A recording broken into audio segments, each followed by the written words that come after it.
Bien, bienvenidos al estudio del Evangelio. Estamos preparándonos en esta ocasión para el primer domingo después de Epifanía, en que celebramos al mismo tiempo el bautismo del Señor Jesucristo.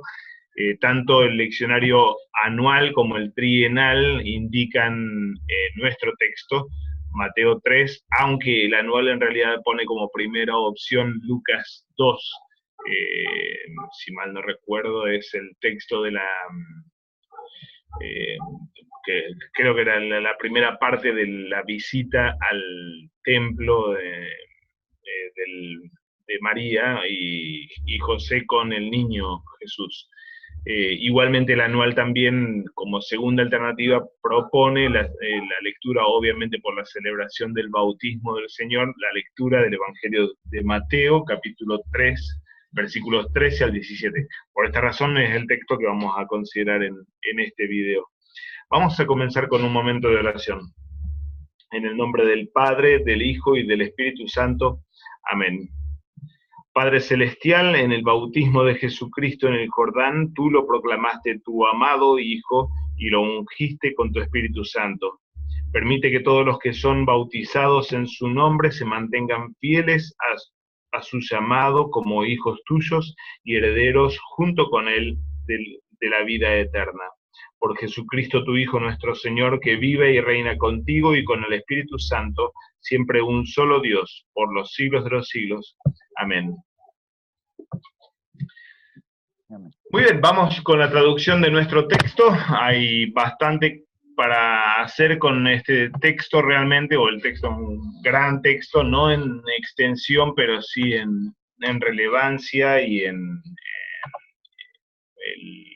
la carga de significado y carga teológica que ha tenido a lo largo de la historia. Así que vamos primero a la traducción, como siempre, y luego abrimos el paquete que el texto nos trae. Versículo 3 entonces de Mateo capítulo 3. Tote paragineta hijo Jesús, apotes Galilaias, epiton Jordanen, proston Joanen, tu baptistena hiji pautú. Aquí tenemos una estructura formada por el presente de paraginomai, así al comienzo, y la frase en genitivo, la frase del infinitivo de baptizo, aquí hacia el final, con el artículo definido en genitivo, lo que indica aquí esta última frase, el propósito por el que sucede lo primero. Paraginomai, el primer verbo, aquí paragineta y en tercera persona del singular, es presentarse. Como decíamos, el Mateo aquí utiliza el presente histórico, que se puede traducir como pasado, pero es un recurso narrativo que en español también lo usamos, describiendo una historia pasada con algunos verbos en presente. Entonces, tote, este es adverbido de lugar, de tiempo, perdón, entonces se presenta Jesús, y tenemos aquí tres frases preposicionales que indican la movida o el movimiento espacial que hace Jesús. Se presenta Jesús desde Galilea, sobre el Jordán, delante de Juan. Estas tres frases bien breves, casi simétricas, o en realidad simétricas, las tres frases preposicionales nos describen casi como en una fotografía, todo este movimiento que el Señor hace desde un lugar, la región de Galilea, donde había quedado desde su infancia, al río Jordán, donde los versículos previos en el capítulo 3 nos habían ubicado a Juan el Bautista con su bautismo de arrepentimiento para que el Israel rebelde y apóstata se prepare para la venida del Hijo de Dios. Y este Jesús que también entonces se acerca hasta el Jordán, epiton Jordanen, delante de Juan. Y última frase entonces que indica el propósito del presentarse de Jesús, tu baptistena hiji pautú, a fin de ser bautizado, esto es infinitivo, auristo pasivo, a fin de ser bautizado por él, por Juan. Versículo 14 y 15 tenemos un este diálogo que nos presenta Mateo entre Juan y Jesús, totalmente lógico en la reacción, totalmente lógica la reacción de Juan aquí, considerando lo que en los versículos previos, capítulo 3, versículos 1 al 12, como decíamos recién, nos describe brevemente Mateo allí el ministerio de bautismo de Juan el Bautista, ligando directamente al bautismo con el arrepentimiento, la confesión de pecados y la vuelta de un Israel que había apostatado de la fe o se había rebelado delante de Dios, para ser perdonados en preparación para el juicio final. El bautismo era para pecadores, pero específicamente para pecadores impenitentes. Los versículos inmediatamente previos nos presentan la discusión entre Juan el Bautista y los fariseos, pecadores sin duda, pero no, no penitentes, perdón, para pecadores penitentes, dije impenitentes. Estos fariseos sí eran impenitentes, no tenían arrepentimiento, y Juan entonces los reprende con razón por su hipocresía. El bautismo era para pecadores y pecadores que necesitaban arrepentimiento y que venían en arrepentimiento. Así que, como digo, la reacción de Juan en el versículo 14 es absolutamente lógica. Jode Johannes, versículo 14, Jode Johannes die colien auton legon, pero Juan intentó impedirle, o comenzó a intentar impedirle a Jesús bautizarse bajo Juan, diciendo, diacolío, el verbo colío o diacolío es trabar algo, impedir algo. Aquí lo tenemos en tiempo imperfecto, y los comentaristas señalan que se trata de un uso bien particular y casi característico aquí del uso del imperfecto para indicar voluntad de parte del sujeto o un intento de parte del sujeto, como es el caso. Él intenta impedir a Jesús que se bautice diciendo, legon, y aquí tenemos la cita del discurso directo de lo que dice Juan. Ego creianejo hiposu baptistenai caisier prosme. Soy yo, noten la posición enfática y el uso enfático del pronombre personal ego, que obviamente está en contraste con el sí, tú, el tú de la segunda línea.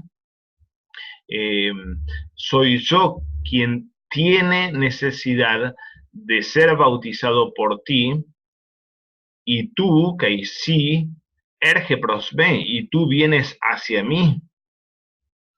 Como decíamos, la pregunta no es informativa, obviamente, sino que es retórica en el intento de impedir que el Señor sea bautizado, y tiene absoluta lógica.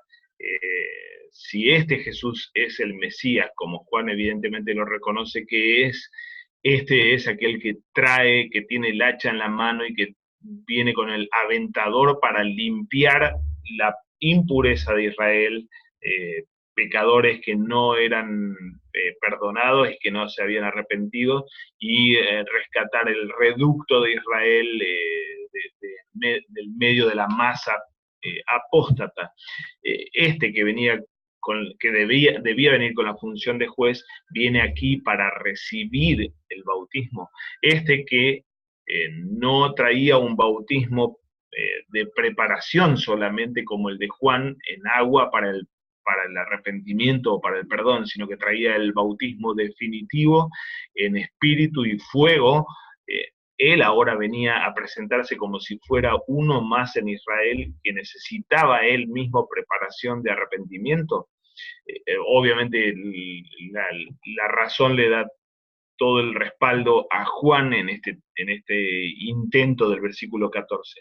Versículo 15 nos presenta primero la respuesta de Jesús. Apocristeis dejo Jesús eipen prosautón, respondiendo, pero respondiendo Jesús le dijo a él, a Juan, afes arti. Esto es imperativo aoristo de afiemi, dejar, abandonar, o en algunos casos perdonar. En este caso tiene el sentido más básico de dejar pasar o hacer una concesión. Deja por ahora o deja ahora las cosas así. Jutos, esto es adverbio comparativo que indica el modo o la forma en la que hay que proceder.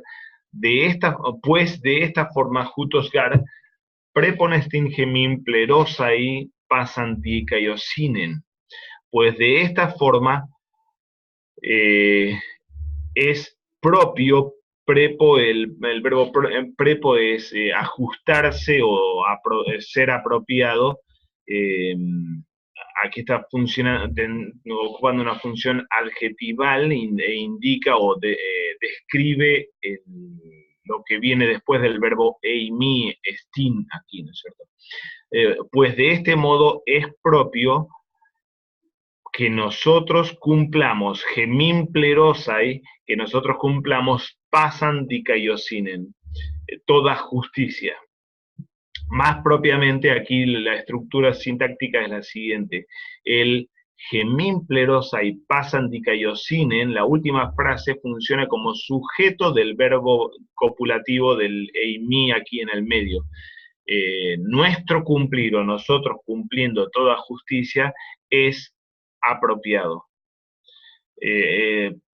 Es apropiado de esta forma, perdón, que nosotros cumplamos toda justicia de esta forma es lo apropiado. La respuesta de Jesús no creo que intente explicarse, así como Juan tampoco intenta entender. Juan intenta impedir. Y Jesús simplemente se impone sobre el intento de Juan, dando esta respuesta que posiblemente Juan la entendió con claridad.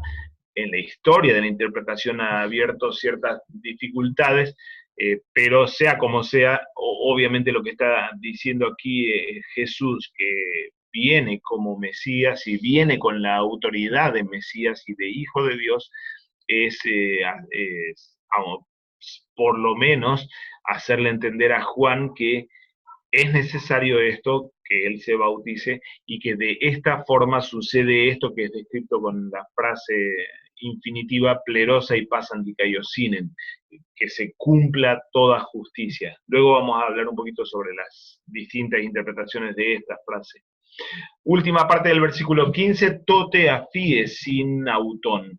Entonces, el mismo adverbio de tiempo con el que empezó el texto, entonces, afiemi, el mismo verbo que tuvimos en el medio del versículo 15, lo deja a él. Juan le permite a Jesús bautizarse.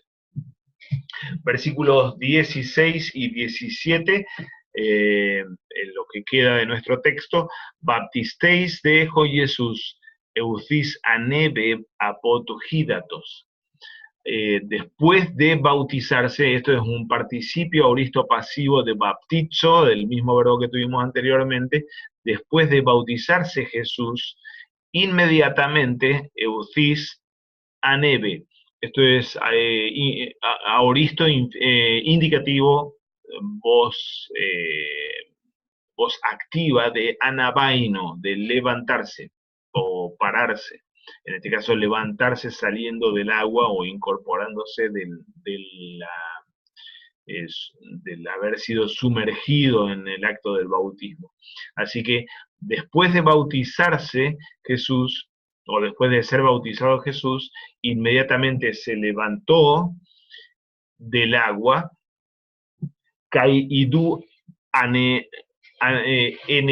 eneoctesan, perdón, kaidu eneoctesan auto hoiuranoi, kai eiden to pneumatuseu katabainon Josei peristeran kai erhomenon pro epauton.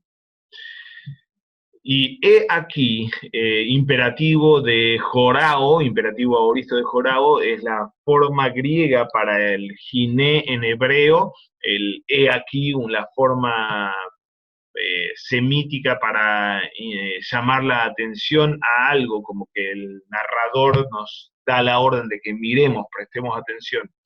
Y he aquí, Kaidu, Eneoctesan, esto es aoristo pasivo de anaigo, sí, anoigo, disculpen. Anoigo es abrir algo y abrir algo.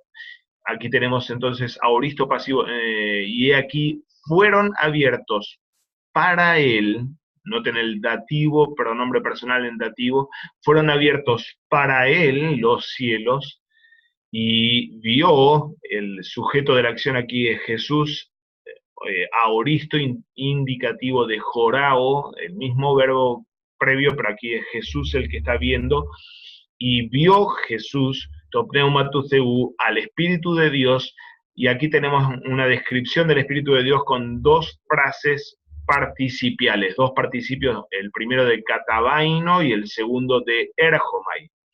Catabaino es la misma raíz de anabaino que tuvimos anteriormente, así era levantarse, aquí catabaino es bajar, descender, así que el Espíritu de Dios que descendiendo, o el Espíritu de Dios que descendía, José y Peristerán, como una paloma, kai erhomenon, y viniendo epautón, sobre él, o reposando sobre él, viniendo sobre él o reposando sobre él. Versículo 17, nuevamente tenemos la indicación del narrador, el idú, kai idú, que tuvimos hacia a mitad del versículo 16, y he aquí, foné ecton uranon legusa, una voz de los cielos que decía, participio aoristo tenemos allí, y la cita o el discurso directo de lo que dice la voz del cielo. Jutos estinjo juyos mujo agapetos en jo eudoquesa. Este es el hijo mío, el amado, en el cual, en jo, pronombre relativo, en el cual yo me he gozado. Noten aquí el uso del aoristo, que normalmente sirve para indicar acciones pasadas. En este caso obviamente no tiene un sentido solamente pretérito, como que el padre antes se había gozado y ahora no, sino un sentido casi como en los verbos en perfecto. Una acción pasada, el disfrute del padre o el gozo del Padre o el beneplácito del Padre sobre el Hijo desde la eternidad y que sigue estando aquí, ¿no es cierto? El Padre reconoce a este como su Hijo y su Hijo amado y lo declara como aquel en quien el Padre se deleita. El verbo eudoqueo viene de, o mejor, sí, la raíz que tenemos aquí es doqueo, pensar o tener una opinión sobre alguien, de ahí viene el nombre de la herejía del docetismo, del verbo doqueo, por aquella herejía que decía o enseñaba en el primer siglo y segundo que Jesús no había sido realmente humano, sino que parecía ser un humano. Viene del mismo verbo doqueo, eudoqueo es parecer bien o tener una buena opinión sobre alguien.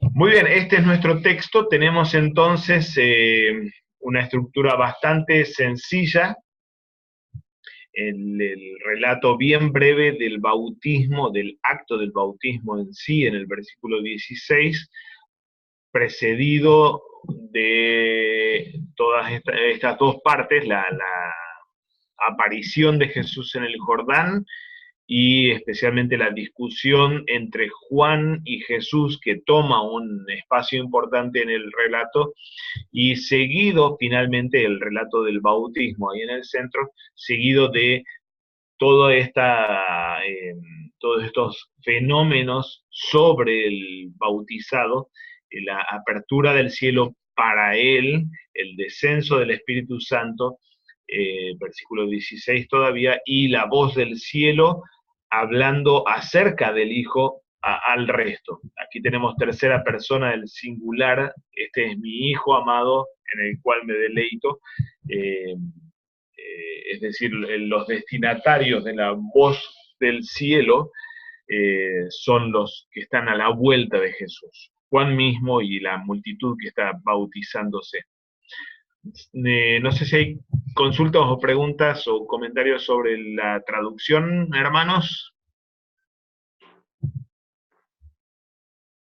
Sí, pastor, me llama la atención esta parte donde habla acerca de es necesario, o bueno, como estaba traduciendo usted, que Uh -huh, nosotros cumplamos toda justicia, de uh esta -huh, forma es apropiado. uh -huh, Y en el texto podemos ver dos de las, vamos a decir, perspectivas que tenemos también en Cristo, no solamente como Cristo don, sino también como Cristo ejemplo, en el hecho de que él dice a Juan, no debemos hacer nuestra propia justicia, sino la que debe ser. Y de ahí que parte esto de la razón de ser así, y luego después también, más adelante dice, bienaventurados los que lloran porque,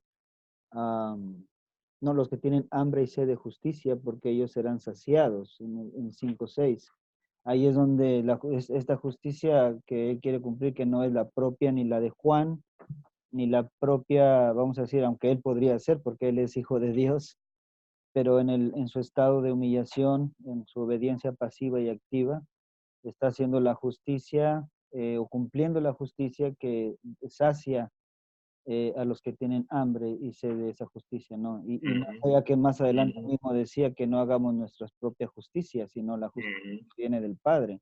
Entonces, muchas veces esta acción, ¿no? Que Cristo está haciendo ahí con Juan, que también a nosotros nos llama, ¿no? A esto, a no cumplir nuestra justicia. Él mismo, pudiendo haber hecho, él mismo cumple la justicia que debe ser, ¿no? Tal cual, bien, bien interesante esto que estás trayendo. Como el hijo se somete, sea lo que sea que uno haga con esa frase, cumplir toda justicia. Ahora en un momento vamos a abrir un poquito la discusión entre los comentaristas sobre esa frase. Pero sea lo que sea que hagamos con esa frase, eh, está bueno lo que estás diciendo. Para Jesús mismo es una justicia externa en cuanto a no que otro la cumple por él, pero sí que no es una justicia creada por ocurrencia propia, ¿no es cierto? Y en este sentido, él mismo se sujeta o se somete a la demanda que eso que es llamado aquí como justicia le impone a él en esta hora del bautismo, ¿no? Fantástico esto, ¿sí? Especialmente para nuestras propias ocurrencias de cómo agradar a Dios y cómo servir a Dios o qué es agradable para Dios.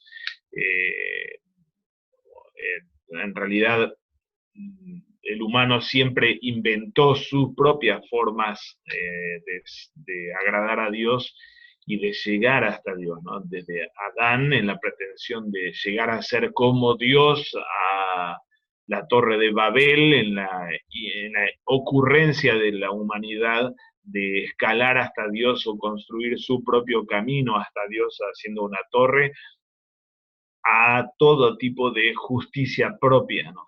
Que es no solamente eh, peca en soberbia e idolatría por escalar sobre los propios peldaños que uno pueda pretender delante de Dios en fantasía, sino que peca en idolatría por inventar la propia justicia o los propios términos de la justicia, ¿no? Jesús aquí está aceptando términos de una justicia, términos que le vienen de afuera a él mismo, ¿no? Que son obviamente los designios del Padre con respecto a él, a su oficio y a la tarea que él tiene que asumir aquí, ¿no? Está bueno, está muy bueno. Bien, si les parece, avanzamos un poquito, volviendo aquí al gráfico sobre la estructura del texto. Los sinópticos, los tres sinópticos describen el mismo episodio y toman esto como punto de partida para la tarea pública de Jesús. Marcos, de hecho, empieza su evangelio con esta misma historia, con la historia del bautismo de Jesús en el Jordán. Pero un contraste, o mejor dicho, una comparación entre los tres sinópticos y la estructura que ellos tienen, tal vez pone en relieve ciertos énfasis que tiene nuestro texto particularmente. Noten que tenemos casi la misma estructura, el mismo material, obviamente, uno tras otro, entre Mateo 3, Marcos 1, Lucas 3, pero en el caso de Mateo, en forma particular, tenemos esta discusión entre Juan y Jesús que no es narrada o relatada en los otros sinópticos. Y en el Evangelio de Juan, que no es un texto paralelo, tampoco tenemos este material en sí. El intento de impedir que Jesús se bautice y la respuesta de Jesús con esta frase de es necesario que cumplamos toda justicia. Y el otro contraste entre nuestro evangelio, Mateo y los otros, es que la voz del cielo, en el último versículo, no le habla a Jesús como lo hace en Marcos y en Lucas, sino que le habla al resto acerca de Jesús. Allí en Marcos y Lucas tenemos el texto de tú eres mi hijo amado en quien me deleito, pero aquí tenemos este discurso dirigido al entorno, este es mi hijo amado en quien me deleito. Estas particularidades y tal vez también los detalles previos ahí en la apertura del cielo y del descenso del infierno necesitan un poquito más de atención, así que vamos a concentrarnos en eso, en los sucesos en torno al bautismo en sí. Vamos a empezar un poquito por los posteriores, estos últimos que nos van a poner en línea para poder entender, bueno, qué es lo que está pasando en el bautismo en última instancia, qué hace Jesús aquí al presentarse para ser bautizado, y esto va a orientarnos entonces a la comprensión de esa frase, es necesario que cumplamos toda justicia. Vamos a estos elementos entonces, los posteriores, la apertura del cielo, el espíritu bajando como paloma, y la voz del cielo hablando al resto de la multitud. Básicamente, entre los comentaristas hay como, y tal vez no son excluyentes, dos líneas de comprensión de qué es lo que está pasando con eso de que se abra el cielo. El lenguaje no es nuevo en las escrituras. Mateo, de forma clásica, está tomando lenguaje propio del Antiguo Testamento. En Ezequiel tenemos o los primeros versículos del profeta Ezequiel nos trae un texto notablemente paralelo en varias frases y conceptos que tenemos aquí. Dice Ezequiel, aconteció en el año 30, en el mes cuarto, a los 5 días del mes, que estando yo en medio de los cautivos junto al río de Quebar, los cielos se abrieron y vi visiones de Dios. En el 5.º año de la deportación, el rey Joaquín, a los 5 días del mes, vino palabra de Jehová al sacerdote Ezequiel, hijo de Buzi, en la tierra de los caldeos, junto al río Quebar. Vino así sobre él la mano de Jehová.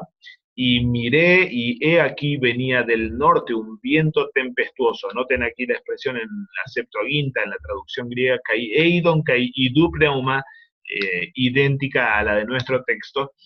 y una gran nube con un fuego envolvente, y alrededor de él un resplandor, y en medio del fuego algo que parecía como bronce refulgente. Si el suceso en sí está resonando y recuperando lo que sucedía ya en forma anticipada con los profetas, lo que es totalmente una tradición totalmente fuerte, enraizada en el Antiguo Testamento, el profetismo como la apertura de los cielos en el diálogo entre un Dios que no se mantiene lejano, sino que le habla a su pueblo y se acerca a su pueblo para hablarle. La apertura de los cielos aquí está alcanzando su cumplimiento. Y este Jesús entonces está llegando o está trayendo a su fin toda esa historia de un Dios alejado y distanciado que cada tanto abría puertitas u orificios para hablar con Israel por medio de los profetas, ahora está abriendo finalmente la puerta para hablar en forma definitiva. Esto lo hace a Jesús y carga la escena del bautismo de Jesús con toda la connotación de llamamiento al oficio profético y de Jesús como el profeta, aunque no es la línea de tradición primordial, tal vez en Mateo, Cristo, de la visión o la descripción de Cristo en el Evangelio de Mateo, sí es la de Lucas, por ejemplo, Jesús como profeta, pero de todos modos, como vamos a ver, no es de ningún modo extraño ni sería un poco fuera de lugar esta comprensión. Aquí está alcanzando su cumplimiento lo que fue sucediendo a lo largo de la historia con los profetas. Hechos 10, ahí solamente lo puse como referencia, es el texto de la visión que tiene Pedro estando en la terraza de su casa en Cesarea Marítima, o en Jope, no recuerdo, Jope me parece que era la ciudad, para ir a predicar el Evangelio a Cornelio. Allí tenemos la misma expresión de los cielos abiertos y allí descendió sobre Pedro la sábana con todos estos animales. Otra vez allí Pedro está funcionando como contrapartida de los profetas en el Antiguo Testamento. Es muy probable que se trate de esto justamente. Otra línea de tradición es que no solamente se está abriendo el cielo sobre el profeta para hablarle al profeta, sino que Yahvé mismo desciende para hacer su obra definitiva. Isaías 64, en los primeros versículos, habla en estos términos justamente de la apertura del cielo, no para que Yahvé se comunique con el profeta, sino para que Yahvé mismo baje y Yahvé mismo haga la tarea final, definitiva que viene a hacer. Oh, si rompieses los cielos y descendieras, y a tu presencia se escurriesen los montes como fuego abrasador de fundiciones, fuego que hace hervir las aguas, para que hicieras notorio tu nombre a tus enemigos y las naciones temblasen a tu presencia. Toda esta imagen de el cielo para que Yahvé mismo baje y entre en nuestra escena es un gran antecesor probablemente de nuestro texto, otra vez por el hecho de que aquí no solamente tenemos a Dios que abre la ventanita y habla desde el otro lado de la bóveda, sino que el Espíritu Santo mismo desciende sobre el humano Jesús, sobre el Dios hombre encarnado en las aguas del bautismo. La intervención aquí para hervir las aguas al mismo tiempo es otra línea de tradición no muy conocida por nosotros, pero sí bastante repetida en la antigüedad, en la iglesia o en la interpretación antigua del texto. De hecho, hay dos manuscritos latinos que insertan entre el versículo 15 y 16 lo siguiente en nuestro texto Mateo 3. Y cuando Jesús estaba siendo bautizado, una gran luz resplandeció, una luz tremenda resplandeció en derredor desde el agua, de modo que todos los que se habían reunido allí temieron. Bruce Metzger indica que esto es insertado, y de hecho en el Nuevo Testamento griego tenemos en el aparato crítico esta inserción en textos latinos, tradición que posiblemente proviene de la así llamada Diatésaron, la versión unificada de los 4 evangelios que Tasiano hacia fines del siglo II escribió.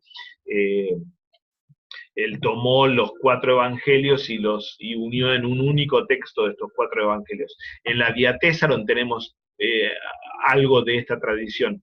Un comentarista medieval, también Metzger, indica que atribuye esto a la Diatésaron, este concepto de que se iluminó el Jordán, o que hubo fuego en el Jordán. Atribuye esta tradición a este Tasiano, aunque también antes lo tenemos con Justino Mártir, quien escribe allí en la última cita en la pantalla, que se encendió un fuego en el Jordán. El comentarista medieval, Ishod-Dad, dice, e inmediatamente, según él, la Diatésaron tenía estos conceptos, e inmediatamente, como da testimonio el Diatésaron o la Diatésaron, apareció una gran luz y el Jordán quedó rodeado de una nube blanca y numerosos ejércitos de seres celestiales fueron vistos en el aire cantando alabanzas, y el Jordán calladamente detuvo su curso sin que sus aguas se agitaran, y un aroma de perfumes brotaba de allí, pues los cielos se abrieron. Obviamente todo esto es recarga recargar la historia con detalles que no son canónicos, pero que de todos modos marcan lo antiguo de esta comprensión de que en el Jordán sucedió lo que Juan mismo había dicho que traería Jesús: bautismo no solamente en agua para arrepentimiento, sino un bautismo en el Espíritu y en fuego. Sabemos dónde se termina cumpliendo y sabemos todo el carácter metafórico igualmente de su cumplimiento. Hechos 2, el descenso del Espíritu en lenguas de fuego, obviamente, y la vida de la iglesia da cumplimiento a todo esto, pero de todos modos en la tradición bien antigua de la interpretación de nuestro texto se incluye o se inserta este elemento del fuego y de la luz, en parte tomando entonces de la tradición de Isaías 64. La apertura del cielo, la bajada de Dios para hacer justicia, y esa bajada de Dios en juicio como fuego que hace hervir las aguas. Toda una línea de tradición bien interesante. El segundo suceso posterior al bautismo que queríamos considerar es la imagen del Espíritu Santo bajando como paloma. También es como que hay 2 líneas en la comprensión de esto que no se excluyen uno al otro, sino que seguramente están entrelazándose aquí. Una de ellas es la que se remonta a Génesis, con la imagen del Espíritu reposando como si fuera una gallina sobre el nido, empollando las aguas primigenias para la creación.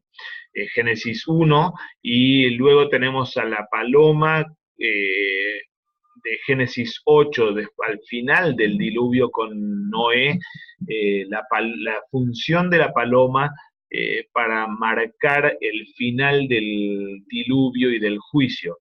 Aguas que bajan, o humanidad que vuelve a salir del juicio destructivo del diluvio, y el final de ese juicio marcado por esta paloma que finalmente logra sentar la planta de su pie sobre el territorio, primero no, volvía al arca, pero finalmente cuando la paloma ya no vuelve es porque sí logró sentarse sobre la tierra,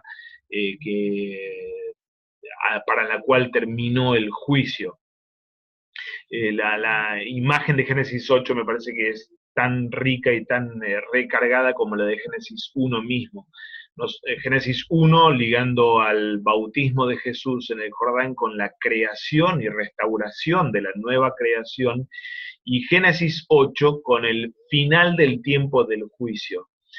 Baja la paloma y reposa finalmente sobre esta humanidad que sale del diluvio, básicamente, o sale de la esfera del pecado y de la ira divina en la persona de Jesús.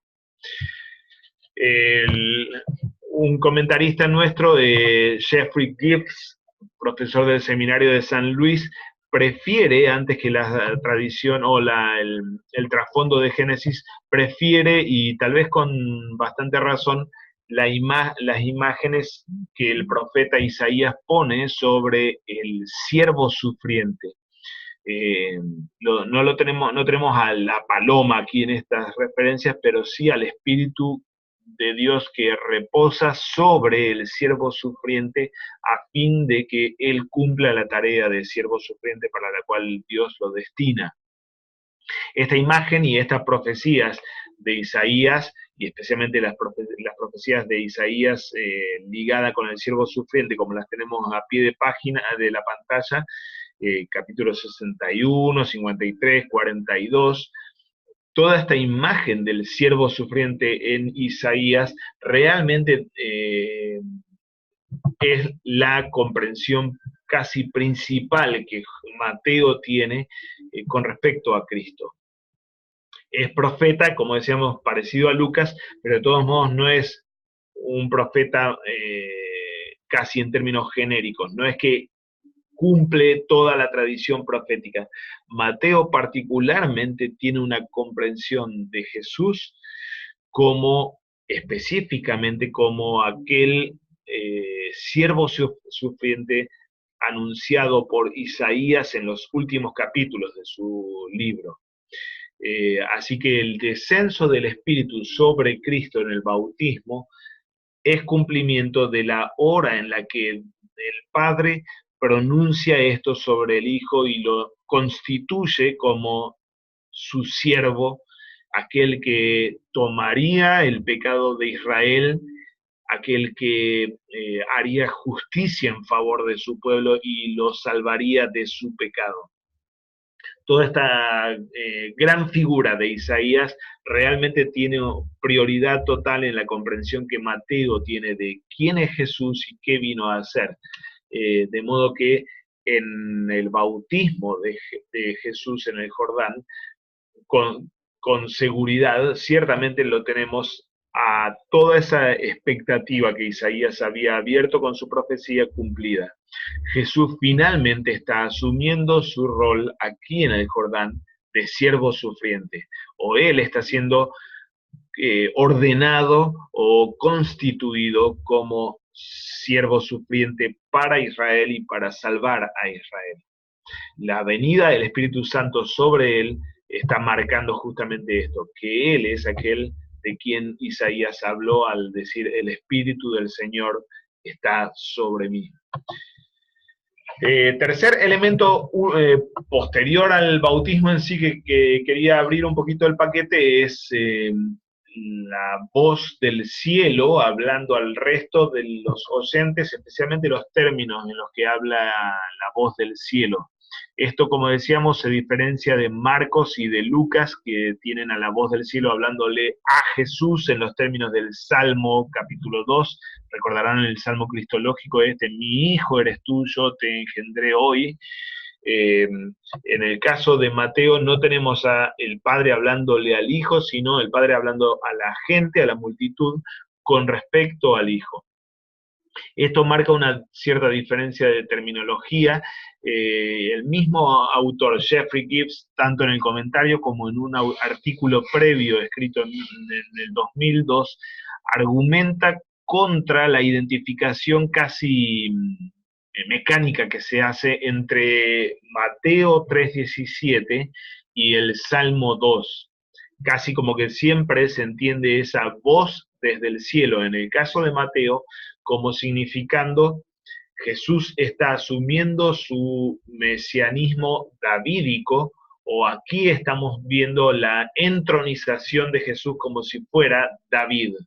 Así como le habló en el Salmo 2, ahora está resonando la misma voz con toda la connotación davídica, que es parte de la imagen que Mateo tiene de Jesús, pero Jeffrey Gibbs argumenta no es para nada primordial en todo el Evangelio y ciertamente no tiene una prioridad aquí. Aquí no tenemos la entronización de Jesús como Mesías davídico, sino que tenemos una imagen bastante diferente. Lo tenemos a Jesús como siervo sufriente, como recién decíamos, y la paloma o el espíritu descendiendo sobre él es marca clara para esto, pero también lo tenemos a Jesús en los mismos términos en los que en el texto previo de la huida a Egipto lo había aparecido, lo tenemos a Jesús como Israel recapitulado en una persona, en la persona de Cristo. Jesús aquí está asumiendo ser Israel, ser el pueblo, él, recapitular toda la historia del pueblo Israel a fin de reescribir su historia. Y aquí Gibbs dice, más que Salmo 2, el gran texto que está por detrás de las palabras del cielo es Jeremías 38. Lo que sigue a la profecía aquella que habíamos leído en Mateo 2, donde Jeremías era utilizado en el mismo capítulo, en español y en hebreo es capítulo 31, en griego es capítulo 38, la profecía de Jeremías que decía, Raquel llora por sus hijos porque no están y no quiere ser consolada. La continuación de ese texto que habíamos escuchado en la historia de la masacre de los bebés o de los niños en Belén, es el texto que tenemos en pantalla, Jeremías 38, 20, donde dice, ¿no es Efraín hijo precioso para mí, Juyos agapetos Efraín emoy? ¿No es niño en quien me deleito? Pues desde que hablé de él me he acordado de él constantemente. Por eso mis entrañas se conmovieron por él. Ciertamente tendré de él misericordia, dice Jehová. La profecía de Jeremías aquí es el anuncio de que el reino del norte va a ser redimido, rescatado. Ese reino del norte rebelde, apóstata, idólatra, recibiría el cumplimiento de esta profecía de un Dios que no abandona a Israel porque lo tomó como su hijo y por lo tanto lo va a rescatar del juicio y la condena que pesa sobre él.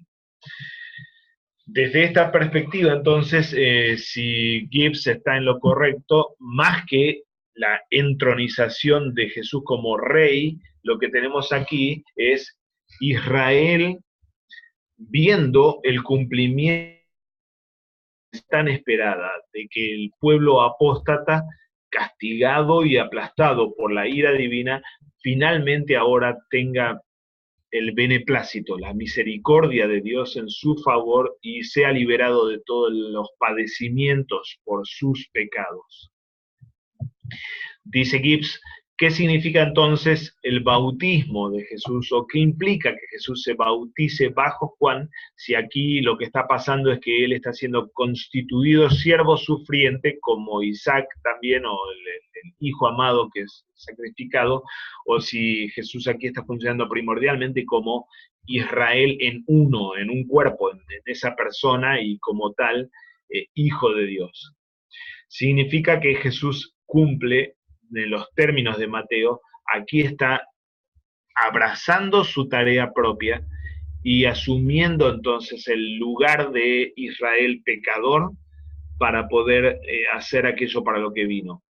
en palabras de Mateo, en capítulo 1, versículo 21, palabras del ángel a María, si mal no recuerdo, ¿sí? El nombre de Jesús, o este niño debería ser llamado Jesús, a José, perdón. Este niño debería ser llamado Jesús porque salvará a su pueblo de sus pecados. Estas fueron las palabras del ángel en el capítulo 1. El bautismo de Juan, de hecho, está ligado al pecado de Israel y es un bautismo para arrepentimiento de los pecados. Esto, para la lógica de Juan, como decíamos, hace que sea una locura que Jesús asuma este lugar, pero es precisamente esto lo que está haciendo Jesús en el bautismo, asumiendo ese lugar. Jesús se ubica precisamente allí, en el lugar del Israel apóstata, para llevar a cabo aquello que vino a hacer, salvarlos de sus pecados, cargar con sus pecados y reescribir la historia de este Israel pecador.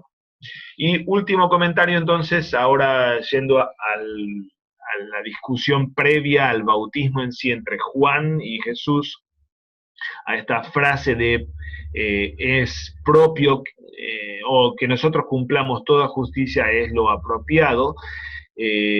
Básicamente tres formas en las que esa frase, cumplir toda justicia, ha sido entendida.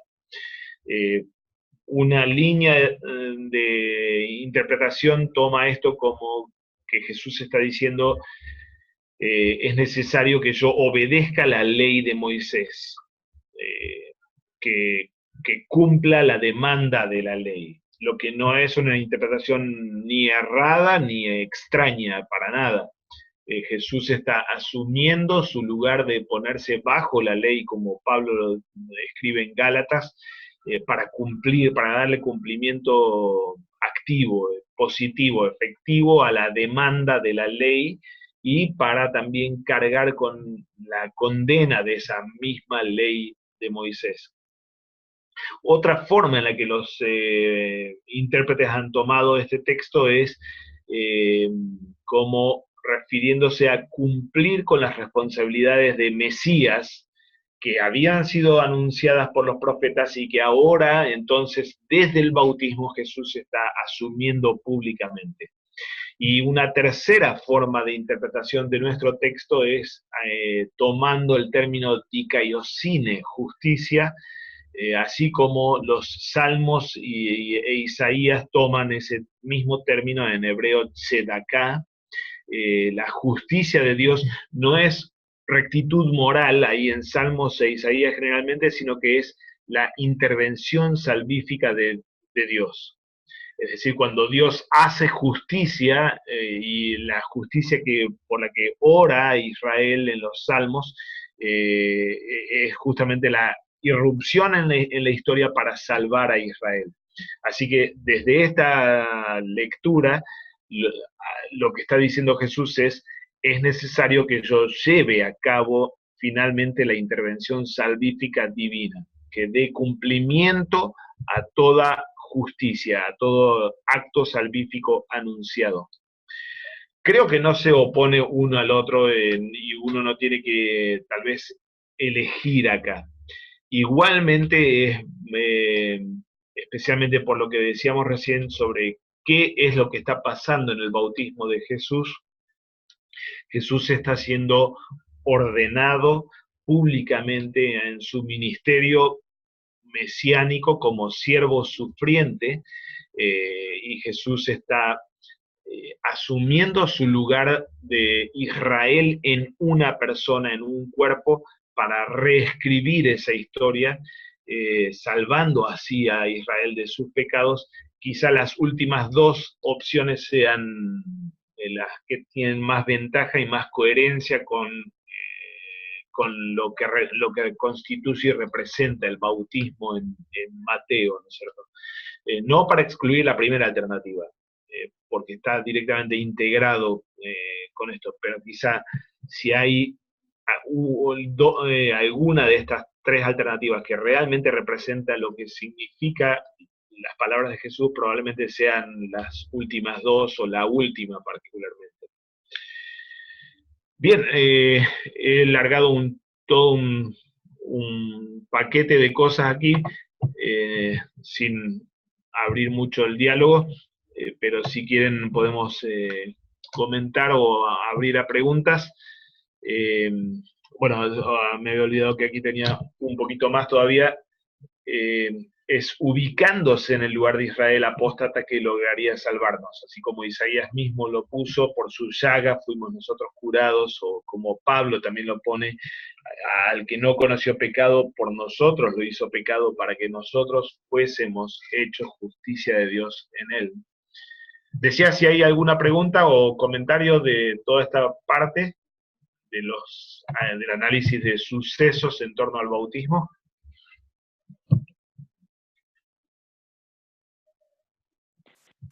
Sí, pastor. Bueno, siempre me ha llamado también la atención, principalmente esta parte, cuando preguntan mucho los feligreses acerca de la paloma, ¿por qué una paloma, no? Eh, bueno, es interesante cómo me viene a la mente siempre la cuestión esta del trabajo de las palomas mensajeras, cómo fueron utilizadas, y principalmente esta parte sacada del tiempo de Noé, que fue utilizada eh, eh, después del diluvio, para traer este olivo, convirtiéndose en un símbolo de paz, ¿no? Y bueno, después eso fue muy utilizado, principalmente en las cuestiones deportistas durante los Juegos Olímpicos, para este, anunciar en las diferentes regiones a los ganadores, ¿no? Y me llama la atención que al investigar eso tiene mucho que ver con todo eso también, cómo también sirve mucho como un ejemplo, ¿no? Porque este mensaje del cielo, colocando y apuntando a Cristo, que es nuestra paz, ¿no? Esta paz que inicia ahí en su ordenación, su ministerio, llevándolo a plenitud en la cruz de la reconciliación, la paz entre nosotros y nuestro Creador. Eh, y es el mensaje diario del Espíritu Santo a través de la predicación, este mensaje de paz, de perdón, que recibimos a través de la predicación, que no es otro que este mismo Cristo que es apuntado, así como un dedo de Dios de la paloma, diciendo, este es mi Hijo amado, ¿no? Entonces, y otra cosa que tenía que ver con esto también, de los Juegos Olímpicos y los campeones, él es el único, el único que es capaz de lograr toda la ley y el cumplimiento de la ley, ¿no? Entonces, es interesante este punto, ¿no? En cuanto a todo lo que se puede desbordar en esta imagen tan maravillosa que nos da el evangelista en el bautismo de Jesús. Tal cual, tal cual. Sí, realmente, como decíamos desde un comienzo, la carga que tiene este texto es asombrosa realmente, ¿no? Eh, un texto que yo no he traído aquí referente a la paloma, a la imagen de paloma, y que abre otra arista, es que en el Antiguo Testamento, especialmente en el Cantar de los Cantares, la paloma es una imagen para Israel. Y esto me parece bastante relevante, especialmente por esto último que estábamos trayendo de Jesús siendo Israel en una persona. Eh, de modo que, si bien Jesús no es la paloma, pero está siendo marcado por el Espíritu de Dios como siervo sufriente, con la imagen propia con la que Israel en el Antiguo Testamento, y creo que algún salmo también lo describe de esa forma, con la que el Antiguo Testamento describe a Israel. Así que lo que tenemos aquí reposando sobre Jesús, no solamente es el Espíritu de Dios que capacita al siervo sufriente para hacer su tarea, sino que reposa sobre Jesús Israel entero. El Israel de Dios, si es que uno toma esa otra línea de la imagen de la paloma, ¿no?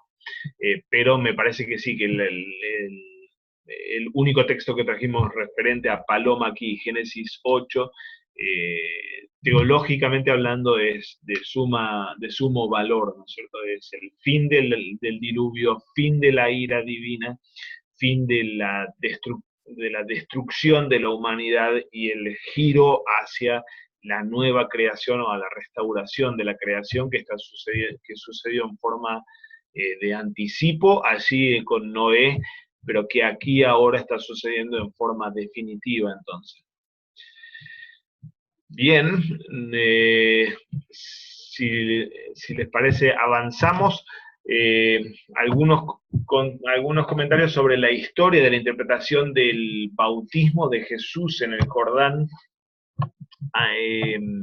Lo que estuvimos viendo ahora fue más textual, pero ahora es más que nada el lugar que se le dio al evento, al suceso en la cristología a lo largo de la historia. El episodio del bautismo en el Jordán fue utilizado desde un comienzo, y Mateo mismo da muestra de esto. Fue utilizado desde un comienzo por los enemigos del cristianismo o por los herejes como argumento contra la divinidad de Cristo. El judaísmo, contra el que discute Justino Mártir en el libro Diálogo contra Trifón, o Diálogo con Trifón, un judío que interpela a Justino como apologeta o defensor de la fe cristiana, plantea justamente la siguiente cuestión: ¿cómo ustedes van a decir que ese Jesús es Dios si ese Jesús mismo tuvo que ir al Jordán a bautizarse? El mismo argumento utilizaron los adopcionistas ebionitas, provenientes del judaísmo también, Pablo de Samosata, un hereje de comienzos del siglo IV, perdón, y un hereje más tardío, también adopcionista, Teodoto de Tanner. Toda esta herejía del adopcionismo decía lo siguiente: Jesús no era Dios. Él era un humano común y corriente, o un humano santo, tal vez mejor que cualquiera, pero humano, de raza humana, solo una naturaleza, y fue adoptado como hijo de Dios en el bautismo, cuando queda poseído por el Espíritu Santo, o por la divinidad, por Cristo. Más o menos en la misma línea, aunque no es idéntico, es la herejía del docetismo. Cerinto, aquel hereje contra el que escribe Juan su evangelio y las cartas, Cerinto decía algo bastante similar: Jesús fue humano, punto, no fue Dios, pero quedó poseído por Cristo, que era otro yo, no solamente otra naturaleza divina, sino otra persona directamente. Quedó poseído por la divinidad en el bautismo. Esa posesión bajo la divinidad Cristo le permitió a Jesús, al humano Jesús, hacer todo lo que lo vemos hacer en los evangelios, pero lo abandonó justo antes de la crucifixión, de modo que Cristo no muere, el que muere es Jesús. Esa era la herejía de Cerinto y de esta línea de docetismo. Los ofitas eran otros gnósticos también que enseñaban lo mismo, y Arrio, para argumentar la inferioridad de Jesús en relación con el Padre, y que Jesús no es de la misma sustancia, ni de la misma gloria, ni de la misma divinidad del Padre, utiliza nuevamente el episodio del bautismo y la necesidad de que Jesús se bautice como argumento importante contra la doctrina de la Iglesia. Esto hizo, según los especialistas, especialmente en historia de la doctrina, esto hizo que un episodio tan importante en los evangelios, como lo vemos, ninguno omite el bautismo y es el punto de partida para el Evangelio en sí, y como también lo sabemos en la predicación de Pedro, por ejemplo, en Hechos 10, cuando él va a predicarle a Cornelio, el punto de partida es justamente el bautismo de Jesús en el Jordán. Esto hace que para la iglesia y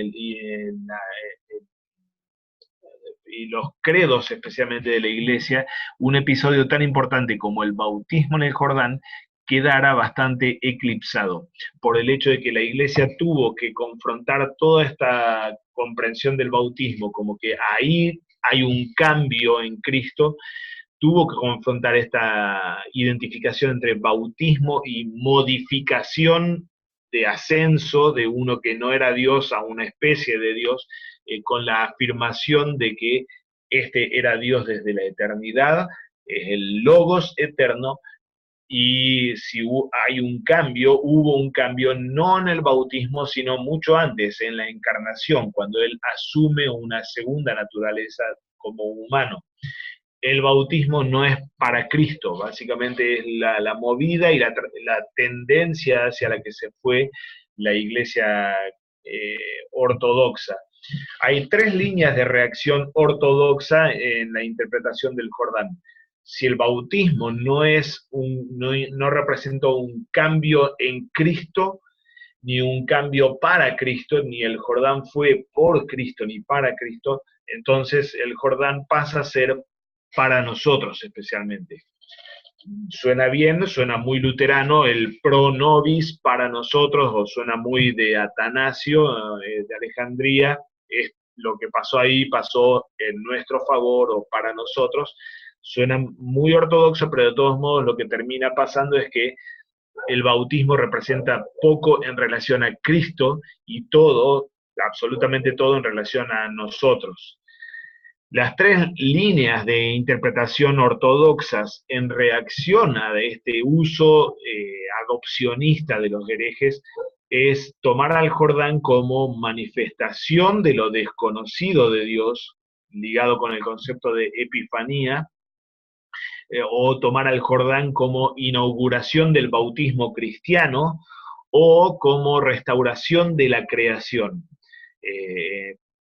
Algunas citas sobre esto, sobre cada una de estas tres líneas de interpretación tradicionales en los padres más ortodoxos o confiables, no todos muy ortodoxos, pero son líneas más o menos confiables.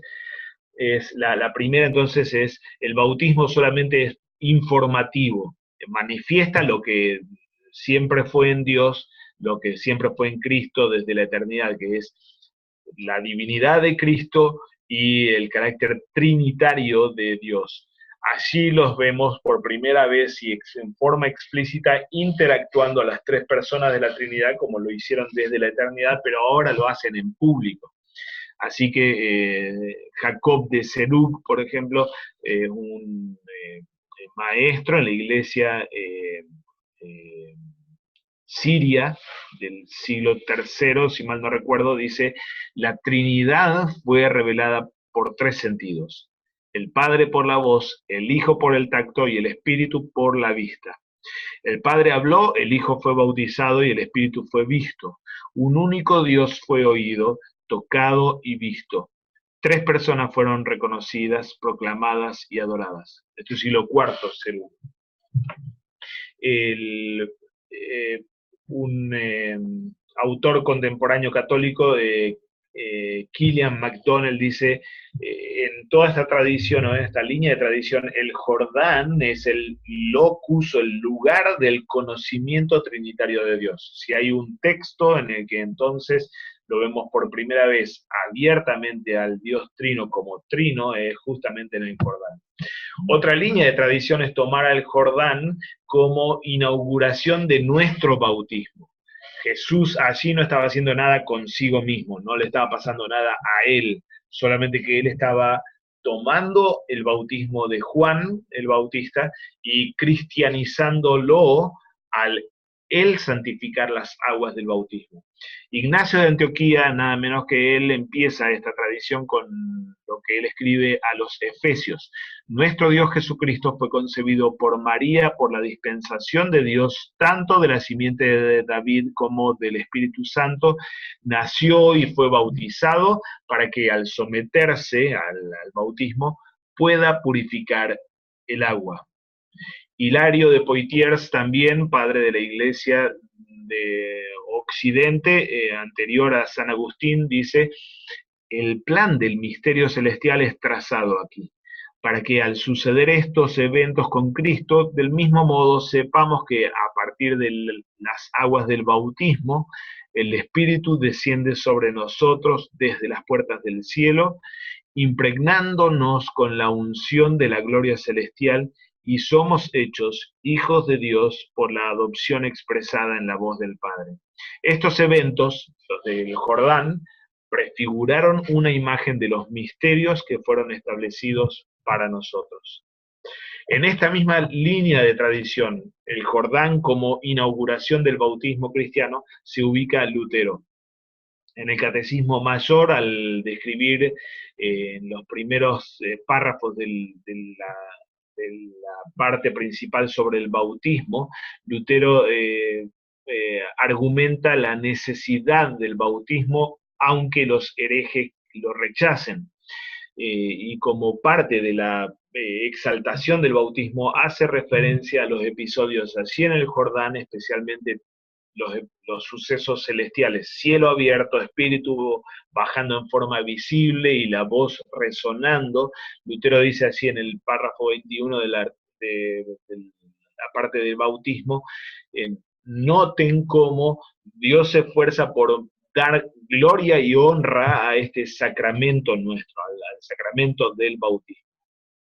Hay un himno que va a salir, también escrito por Lutero, un himno que va a figurar con dos melodías y dos traducciones diferentes en el himnario luterano, que esperemos que llegue pronto, que se está preparando ahora. Himnos 436 y 437 van a ser el mismo texto de Lutero, que traducido de dos formas diferentes, y que representa esta misma comprensión que Lutero encarna. El bautismo en el Jordán, así se llama el himno, Cristo el Señor llegó al Jordán, el bautismo en el Jordán como inauguración de nuestro bautismo. Noten ahí en la primera estrofa, hacia el final de del lado de la izquierda, allí un baño instituyó que limpia de pecados. El Jordán representa la institución de nuestro propio bautismo en la comprensión tradicional que Lutero está encarnando aquí. En pantalla entonces dejo las dos traducciones con dos melodías diferentes, que son anticipo de lo que viene ahí en el himnario. Esto así va a aparecer allí en el himnario luterano. Y tercera comprensión o línea de comprensión del Jordán como restauración de la creación. El mismo Kilian MacDonald hace una especie de sumario de una cantidad de citas de un catecismo armenio bien antiguo, de un antiguo catecismo armenio llamado el Catecismo o la Enseñanza de San Gregorio. Allí en ese catecismo aparecen conceptos como estos que tenemos en la cita de MacDonald. El pecado de Adán despojó a la creación de la vestimenta del espíritu. El bautismo de Jesús restaura el espíritu para el orden creacional todo. Así como al principio el espíritu de la divinidad se movía sobre las aguas y de esa forma estableció el orden de las criaturas, así ahora en la nueva creación Dios establece el nuevo orden en el bautismo de Jesús. Él renovó y rejuveneció la creación una vez y para siempre. Él abrió la matriz o el útero del bautismo en el Jordán. San Gregorio aquí condensa toda una tradición no inventada por la iglesia armenia en la Edad Media temprana, sino proveniente de los primeros siglos de la iglesia cristiana, en la que Cristo funciona como el nuevo Adán, en los términos de Pablo, en los que el viejo Adán se desnudó del Espíritu Santo, perdió el Espíritu Santo en la caída, y ahora el nuevo Adán está revistiendo, o está, mejor dicho, dejando su propia vestimenta de santidad para toda la creación en el Jordán. Así que todos los que somos bautizados participamos del Jordán y somos revestidos así de Cristo. Todo lenguaje paulino realmente, preciosas imágenes bautismales, pero que aquí están concentradas más que nada en, no tanto en ligar al Jordán con nuestro bautismo, sino primordialmente ligar al Jordán con la historia de la creación o la restauración de la creación. Eh, Hay varios otros padres de la iglesia antigua que toman la misma imagen y ligan lo que sucede en el Jordán con la reversión de la caída y la restauración y recuperación de la creación en sí. Así que lo que sucede desde el Jordán no solamente nos afecta a nosotros cristianos, sino que afecta a toda la creación. El creador baja, el espíritu vuelve a posar sobre las aguas para restaurar aquel orden de creación que se perdió con nuestra caída. Toda la carga de sentido y de significado del Jordán entonces es inmensa. El Jordán como revelación del misterio de la Trinidad, el Jordán como inauguración de nuestro bautismo y el Jordán como restauración de la creación o apertura de la nueva creación. El agua como útero es abierto, la matriz está siendo abierta por el primogénito, detrás del cual vamos a venir todos los que también seamos beneficiados con la nueva creación que se abre desde ese Jordán. Toda la carga es, como decimos, muy preciosa, ortodoxa obviamente, y es la interpretación que la Iglesia Ortodoxa ha hecho por una vía o por la otra. Por la conexión entre Jordán y Trinidad, la conexión entre Jordán y nuestro sacramento del bautismo y la conexión entre el Jordán y la creación en sí. No obstante lo ortodoxo y lo precioso de todas estas imágenes y de todas estas conexiones de tradición bíblica y teológica, especialmente en el siglo pasado, en torno al Concilio Vaticano II, Roma recibió de parte de la Iglesia de Oriente una fuerte crítica contra esta interpretación que hace que el Jordán signifique nada para Cristo en sí. Justamente porque la conexión entre el Jordán y algo para Cristo había sido como la movida o el camino tomado por la herejía adopcionista, como habíamos visto hace un momento. La ortodoxia transformó al Jordán como algo totalmente no para Cristo, sino para todo el resto. Con respecto a Cristo solamente es la manifestación de que Él sí es Dios, porque está siendo señalado por el Padre como hijo, pero no le pasa nada a Cristo, ni significa nada para Cristo. El Jordán en estas líneas de tradición ortodoxa o de lectura ortodoxa. Hoy día, después del Concilio Vaticano II, tanto en la teología sistemática romana como también en nuestro ámbito luterano, hay un repensar qué representó para Cristo el Jordán. No solamente para nosotros, para la creación, sino para Cristo. ¿Qué pasó en el Jordán con Cristo y qué significó con respecto a Cristo? Un teólogo católico referente en el Segundo Concilio Vaticano, llamado Yves Congar, él señala, bueno, tiene que haber una forma ortodoxa que se ate a los credos antiguos de Nicea, de Calcedonia, para entender al bautismo, no solamente referente a nosotros, sino también referente a Cristo mismo. El bautismo en el Jordán tiene el lugar que tuvo en los evangelios porque representa así habla Congar, un novum en la historia de Cristo, una cosa nueva en la persona de Cristo. No desde el punto de vista de sus naturalezas. Él siempre fue Dios y él ya era hombre desde hacía 30 años. Pero sí, esto representa algo nuevo en términos de su oficio mesiánico. El Padre lo está ordenando al Dios hombre Jesús como Mesías para Israel. Y en el lenguaje de Mateo que habíamos visto anteriormente, lo está ordenando como siervo sufriente, como Israel condensado en una persona para que reescriba la historia de Israel.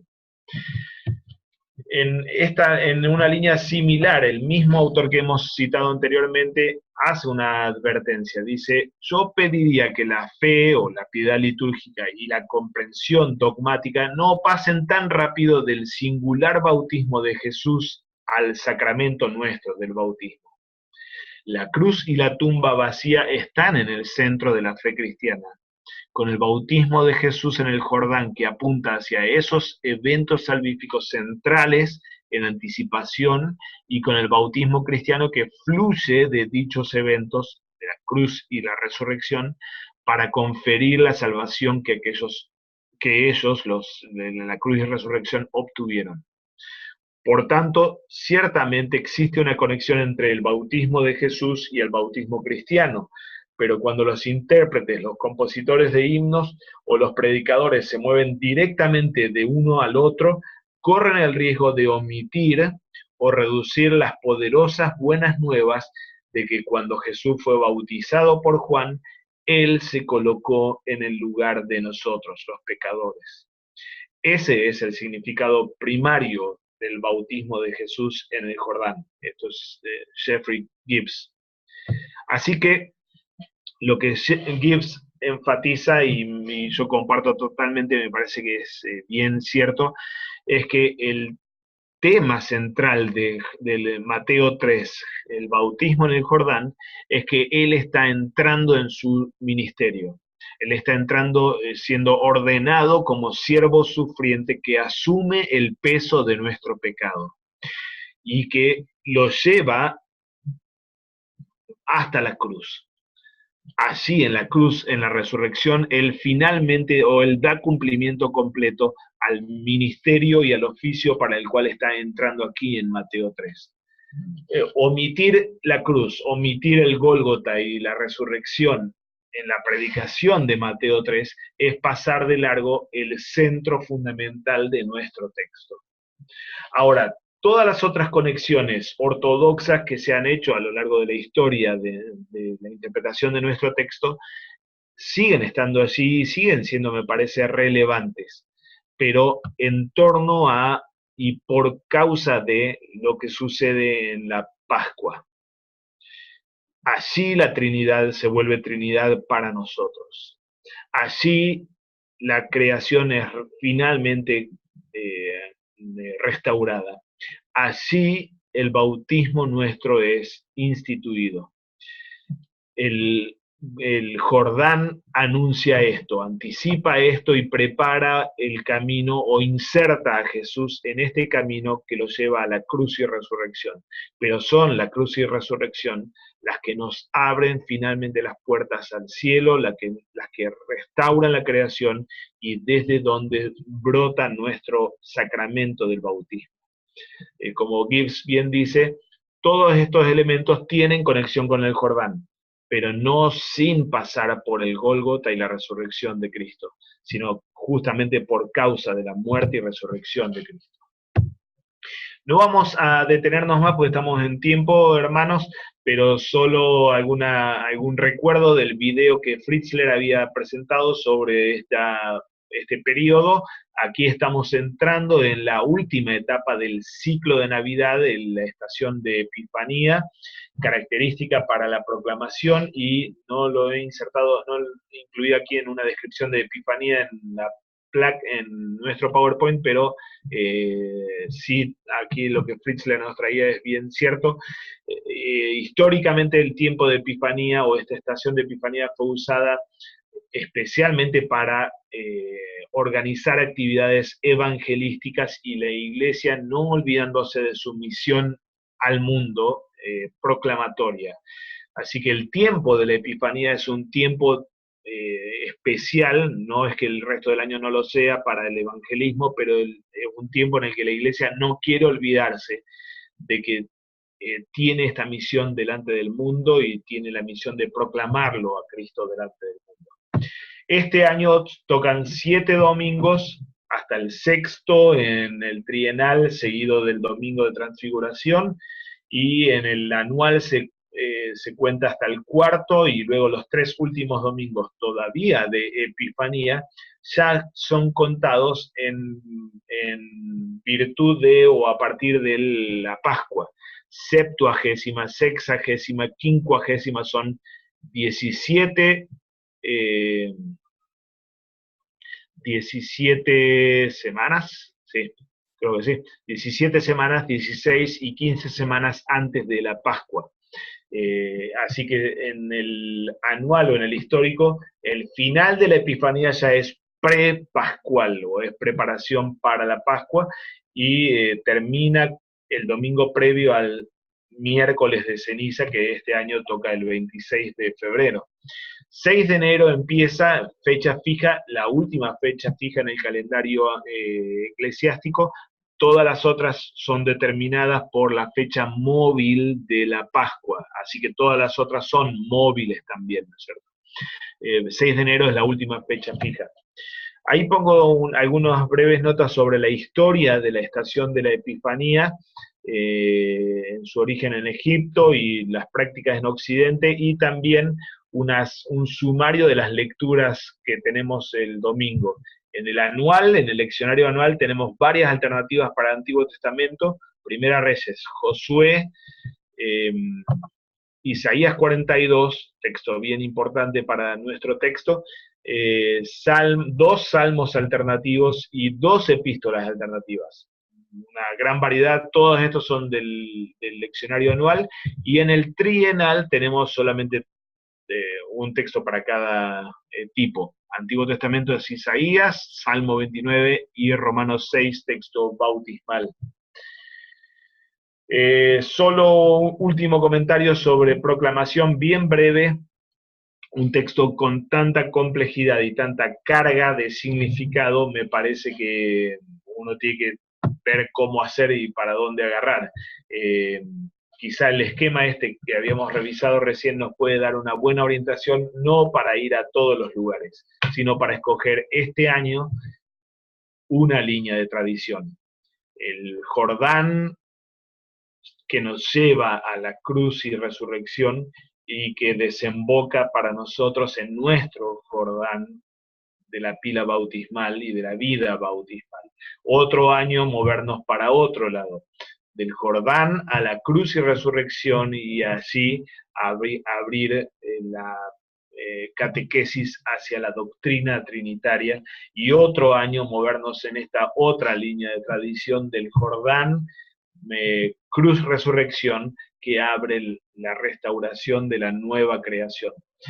Podemos hacer todos los temas en un sermón, pero va a durar tanto como esta clase, así que tal vez deberíamos, me parece, sí, escoger alguna línea. Tenemos mucho material histórico confiable para cada una de estas líneas, y muy rico teológicamente, y tal vez nos da la oportunidad para entonces ser selectivos, tomando un año una línea y otro año otra línea.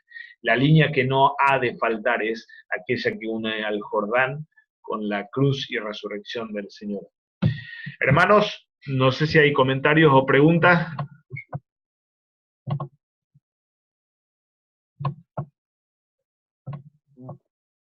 Me parece que no, pastor. Me parece que no sé si los demás. Estamos muy bien. Bueno, me alegro. Vamos a terminar orando el Padre Nuestro, ¿sí? En el nombre del Padre, del Hijo y del Espíritu Santo. Amén. Amén. Padre nuestro que estás en los cielos, santificado sea tu nombre. Vénganos tu reino. Hágase tu voluntad, así en la tierra como en el cielo. El pan nuestro de cada día, danoslo hoy, y perdónanos nuestras deudas, así como nosotros perdonamos a nuestros deudores. Y no nos dejes caer en la tentación, mas líbranos del mal, porque tuyo es el reino, el poder y la gloria, por los siglos de los siglos. Amén. Amén. Gracias, Muy bien, pastor. hermanos, gracias por el tiempo y Muchas espero gracias. que tengan una buena celebración del bautismo del Señor. Un Gracias. abrazo. Igualmente. Gracias.